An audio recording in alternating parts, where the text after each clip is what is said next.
Hello everybody, it's Mr. Whitaker again with another how-to video, but today's video is a little bit different. It's not so much a how-to as it is an introduction.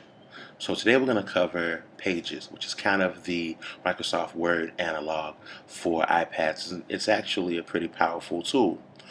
One of the big questions that we get the most is how do you do just basic functions that you would normally be able to do pretty simply in Microsoft Word. So I'm going to walk you through where pretty much everything is. First question we get the most of is how do I do things like change the font? So that's going to always be the paintbrush there. I'm going to tap the paintbrush. As you can see here, you see the different font sizes. You see the bold, italics, underline. You see the different paragraph styles. So you can do title, headings, things of that nature.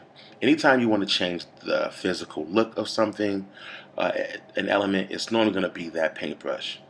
So if you tap on the actual font, you see you can change the size of the font, you can change the style.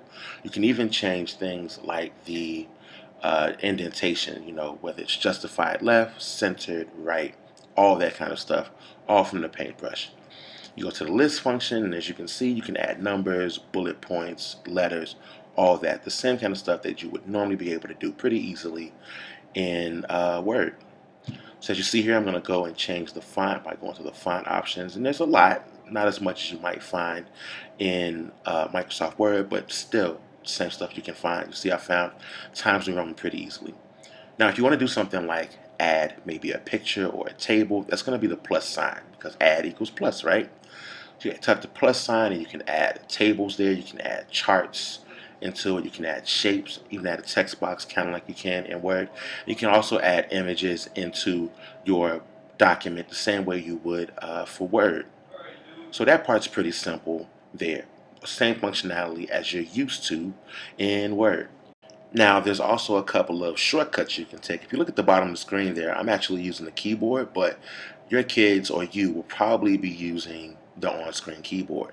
If you look at the on-screen keyboard there, you see a couple of actually formatting options there. If you look to the left there, you can see there's an indent button. So you can tap that and either indent like we would want them to do for an essay. You can even hit tab there. You can also change the font from this part of the keyboard as well. On the right, you can change the size of the font. You can do the justification as well. And there's even a part where you can kind of edit the marks that show up, the editing marks.